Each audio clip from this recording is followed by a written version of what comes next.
You know the chassan that stepped out of his chuppah and poof, from a bird up there. And he lifted his hands and said, "Thank you, Hashem, that cows can't fly," because, right? So the truth is that we are the most limited physically out of all the briim in the world.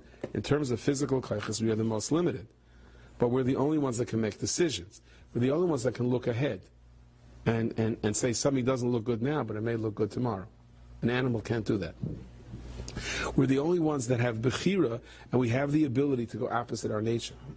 We're also the only ones to recover from mistakes. Animals, once they make a mistake, it's a mistake. We're the only ones that have an ability to try to cover it up. So the pasuk says, "V'oitzim einav merois bara." If a person closes his eyes from not seeing something that is bad, the pasuk goes on to say, "Melach b'yafya techzena einecha." The king in all of its beauty, you will be able to see it.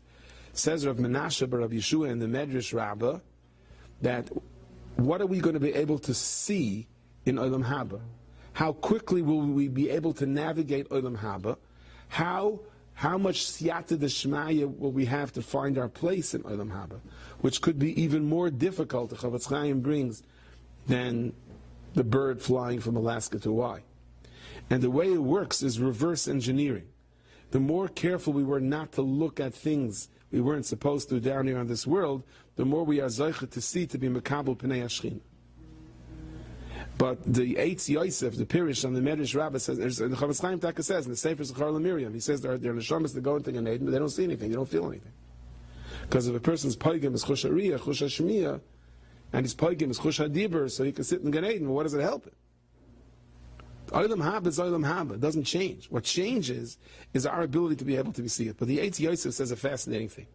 If you look at the lashon of the Medrash, right? If you try to hold your eyes back from seeing something bad, so Melech b'yafya techzena inecha.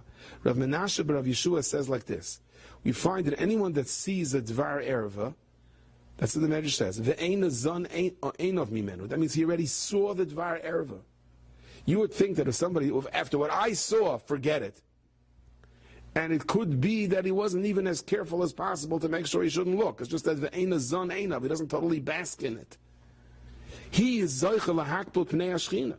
Says the Eitz Yosef, we're talking about someone that saw the wrong thing, not just saw the wrong thing, but he saw a dvar erva, and perhaps could have been more careful and should have been more careful, but just for the reward that at one point he holds himself back to some degree. Ve'eina zon einav mimenu he Zoicha to be mekabel pnei Hashchina.